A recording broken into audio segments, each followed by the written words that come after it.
guys, Midget here, bringing you another Walking Dead video review, and today we're reviewing episode 16 of season 4 called A. This is an absolutely insane episode, should I say. It's got some insane parts and some really dull parts. Like, I wouldn't want to watch this every week because there's, it's got so many good parts in it, but there's so many parts that, like, absolutely spoil it, For me, the best season finale would be Too Far Gone instead of this one. We should have had this one for like the mid-season, and Too Far Gone for the actual season finale. But it wasn't bad, so it's just but it starts off with Rick's hand shaking, like he's there like traumatized, and I saw in the comments of Facebook page about The Walking Dead one day before I watched it, that it was a really disappointing episode apart from the bite. So I was wondering if Carl got bitten or something, because Rick's handshaking, he's not normally traumatized, is he? And then so they go hunting for a rabbit, Carl, Rick, Michonne, and basically Rick teaches Carl about how to hunt an animal. And he catches a rabbit, and all of a sudden you hear screaming, and it's some random blind guy trying to battle off some walkers, but he ends up getting bitten, and his eyes he gets bit in the eyes, and all his eyes get pulled out. But the real question that was, how the hell did a blind man survive 4 seasons in The Walking Dead like that? That's just weird. Either there must have been like a safe haven, like Terminus. He might have got released out of Terminus and sort of like scrambled his way to there, and finally got eaten. I don't know, but why would he? He'd be cannibal food, because he's blind. There's no point. Maybe they were the ones that made him blind. Maybe they ate his eyes or something. I don't know. It's just a guess. But I felt sorry for him. But it's kind of funny at the same time. It's just something weird.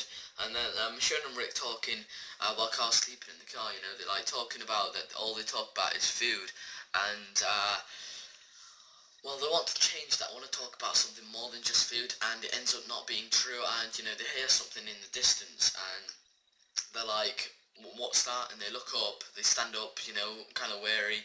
But they wait a couple of seconds and realise it's nothing to worry about, so they sit back down. And as soon as they sit back down, Joe's gun points to Rick's head. He's like, he's counting. He's saying he's going to kill him. He's going to take out the boy first. And then Carl wakes up, and there's this fat guy, just, on his window, slobbering, with his saliva and all that. It's just kind of funny, because it's funny what happened later. He said that he'd kill Carl first, then he'd take Michonne, and then he'd kill Rick afterwards. And Rick started getting frustrated when he started doing things to Carl, like, when the fat guy started, like, pinning him down, and, so, he sort of got really angry. Then he got sort of shell-shocked from the shot. I think he was counting down the Mississippis, Joe up to shooting him, and Daryl walks out and he goes, "These are good people," and they go, "You killed Lou," and Daryl says, "If you want blood, have me instead of them, because these are really good people." So Daryl starts getting beat up, and I thought it was really bad beating up. I thought he was going to be killed, basically, by the people. But then, again, that wouldn't really work in The Walking Dead, because it's not a tragic death. I know not everyone should have a tragic death, but I predict everyone in The Walking Dead is going to have something to do with suicide or walkers killing themselves. They're not going to have anything to do with other survivors killing them, or at least that would be the first thing ever, and to get all the Daryl fanboys pretty mad. Joe shoots the gun, I think, into Rick, or maybe not, because why would he not kill Rick? For killing his mate. Rick stood up, shell-shocked. He punched Joe. Joe punched him, and Rick's still pretty weak, so he fell to the ground. And it looked like he was gonna lose this fight again. But Joe let him stand up like a man. And he went, "What are you gonna do now, boy?" And Rick bit him in the neck, there. And he pulled, because actually your tongue, I think, can get pulled out there. I know how, but your tongue is pretty long and it can get pulled out. But he pulled out like a a vein, and on the skin, and obviously spat it out. And everyone was like, And so was I. This is my exact reaction, right? I saw that, and then, you know, Michonne gets back to terms, but I'll tell you what my reaction was. It was like this. That was literally it, because I can remember doing that. And it was absolutely an insane moment, that episode. I mean, that little moment there. Michonne, you know, comes back to terms and shoots the guy, and the people beating up Daryl, and then the fat guy sort of regrets doing stuff to Carl, like pinning him to the floor. He's like, I kill him, and then it's all of a sudden changes his mind, and Rick's like, I'll take him, and he absolutely annihilates him. He's like, he stabs him like 12, just a dozen times, even more than a dozen, I don't know. He just keeps stabbing him over and over and over again, because, you know, after all, he loves Carl and stuff like that. But then, you know, the next bit's where, exactly the bit that answered my question at the start, where, you know, Rick's having his shaky hands, he's sitting down, and Michonne's, you know, playing with Carl's hair, so obviously, you know, it reminds her of a child a bit, and, you know, he's sleeping, and Daryl comes up to Rick and says, you know, save the water. No, sorry, Rick says save the water, but, you know, Daryl tells him to get cleaned up, and surprisingly, Rick wasn't, like, again, shell-shocked or traumatized, because he spoke normally to Daryl, you know. When he lost Laurie, he was pretty mad, you know, he didn't want to talk to anyone, he was proper aggressive, and it looked like that again, like he'd proper lost something. He was like, so I thought he was going to flip out when Daryl starts talking to him, but luckily he didn't. He was normal. And, you know, he says the only thing I care about now is myself and Carl. And Michonne looks down on Carl because it changes to Michonne. And Carl's like, you know, listening to it. So, you know, that's a pretty cool moment to see. We see the first scene where Daryl, you know, takes Michonne back to the truck. You know, the group decide to go to Terminus, and just before they enter, they decide to take a different approach because they didn't know what sort of people Terminus might be, so they decide to go through the woods, and, you know, they said spread out across that little fence, and what happens is, right, they do spread out, sort of, but, you know, Carl goes with Michonne after Rick asked him if he wants to go with him, and he goes, no, I don't want to go with you, I want to go with Michonne, and Michonne goes, you didn't ask about Andre's death, Andre obviously being a dead son. And Carl says, I know, but she still tells him nevertheless, she said that, you know, she was hunting something or something along those lines, and, you know, her, you know, husband and Terry, his friend, were drunk or something along those lines, again, I can't remember exactly, and the baby, you know, was with them, and, you know, she came back to loads of shrieks and yells, and, you know, everyone gave up, and she didn't know, however, and, you know, she kept them on the leash, and she, you know, snapped the jaw off and the hands, so they were pretty thingy, and, you know, it was a cruel moment, because that answered our question, who were the two walkers with her? Was it her husband? And now we know for a fact it was, you know, and Carl's like, okay, you know, they hug each other, and Rick sees it, so he decides to turn around, you know, decides to, like, bury all the guns just in case, you know, something bad happens.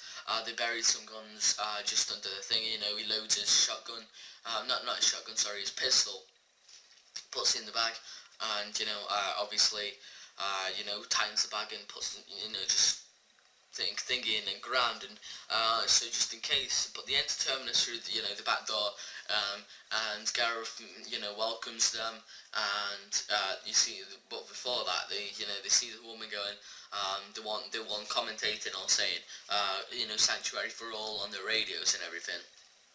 But Gareth welcomes them, and that's the first time you see Gareth in the Walking Dead TV series, because obviously I know he's a big character, or something along those lines, because I've not read the comics, but I know he's a big character in the comics, so it makes sense if he was a big character, you know, in this thingy. But he gets his friend, like Alex, or something he's called. Well, first of all, he gets them to drop their guns, you know, and they do as told, you know, they drop the guns, and Alex sort of, like, is creepy in my opinion, you know, he just went up and picked the gun up for them, and, you know, like, I would not expect that, you know, what's the point? You can do it yourself, it's not that much of a big ask, but he did it for them, and he's like, you know, I'll show you around, and then they go to that creepy Mary woman that offers everyone food, and Michonne and Carl take some, and Rick sees the watch Beth had, I believe, or Hershel gave to Glenn, and he takes Alex hostage. He's like, "Where'd you get that from?" But he doesn't want it to stay. And he's like, "Oh, someone here gave it me." But then he goes, "What about that armor?" And he's starting to get suspicious. And everyone puts a gun at him, and the sniper is about to snipe Rick, but Alex tells him to stop. And Gareth comes out and says, "What the hell are you guys? What the hell are you people doing? You don't trust us?" And then there's this massive shootout between Rick and the other group, and it's kind of surprising that no one got shot. I think it's a bit fake that no one ever got shot in that shootout. But Gareth makes the people stop once they're about to escape, but there's people outside on the fence too, from where they came, so most likely the guns are taken by the people, so they had to stop taking hostage. Well, not taking hostage, but they said stand there one by one, go to the thingy. But it wasn't like that. I was trembling because I didn't know what they were going to do to Carl, because he says the leader go to that train cart thing first, and then they go the archer, they don't say the crossbower or anything, they go the archer, you go next, then the samurai, and they didn't say it to Carl, but then he tells him to open the door, basically Gareth, and he's like, "I'm not going without my son," but then he goes, "Open the door or your son will die," and he starts opening the door, so Gareth lets the Carl go, and I'm kind of surprised because he opened the door, and we later find out that Glenn was in there with all the other group, and it's just kind of funny how they didn't march out or run out at the point where they were opening the door. They could have just been like a plan. The next time the door opens, they're gonna run out or something. But maybe the door didn't open. That's the point. Maybe it didn't open, so they wasn't expecting that. But they obviously heard it outside, so why would they not do it? But they enter the train, like I said. Glenn's there, and obviously Rick ends the whole season off with like they're gonna what's it called? They're gonna regret screwing with us, and obviously the exact quote is something, they screwed with the wrong people or something, and that's how the season ends. And it's a pretty cool season. I'd give the whole season around a 8 to 9 point, not out of 10. Sorry, but that's not the actual review for this episode. That's why there's no bar that's supposed to be like there. I don't know. So now let's move on to the questions and everything, and just the facts. How did the blind guy survive so long? I don't know. I sort of answered it earlier on. Like I said, he probably came from Terminus.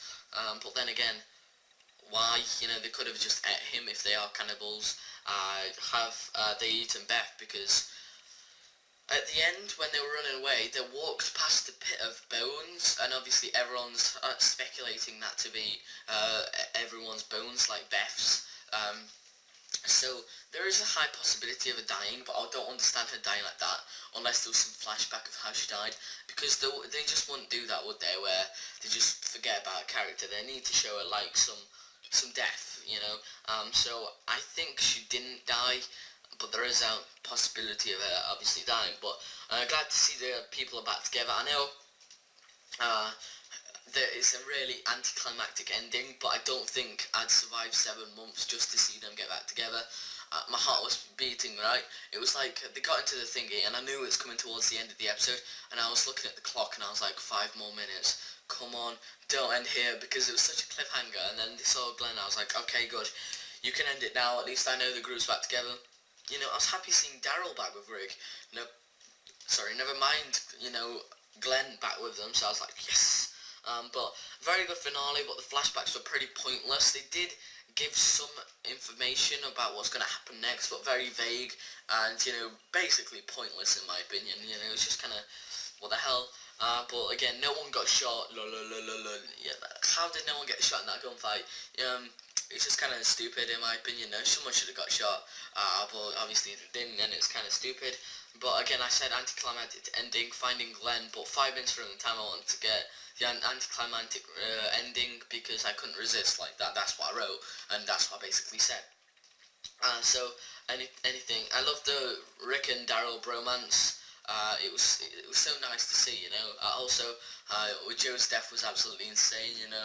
It was probably one of the best deaths on the whole Walking Dead, you know. It was so badass from Rick, but, you know, again, it was kind of, what the hell, Rick, you know, moment. But it was an absolutely insane episode, really tense and full of action, some character development in it as well. That's why I'm going to give it a 10 out of 10. You know, there was some boring parts, and you can see right now, the thing on the screen is how my episode went, basically, how I felt it went. You know, you can see it just here, you know, that timeline. It was absolutely insane, and I really enjoyed it, but there was some boring parts, as you can see on this little timeline here. But yeah, so that's basically it, guys. Hopefully you enjoyed this episode. I'm going to come back with a completely new style of, you know, the review things, and yeah, so I'm going to review Season 2 during this 7-month break we're having, and also I'm going to do the death predictions a week, or, you know, a couple of days before the Season 5 starts, so you can expect that. But meanwhile, I'll review Season 2, and yeah, so basically that's it. Hopefully you enjoyed this episode, guys. If you did, make sure to give it a like, and yeah, so this is Midget, and I'm going to see you guys next time.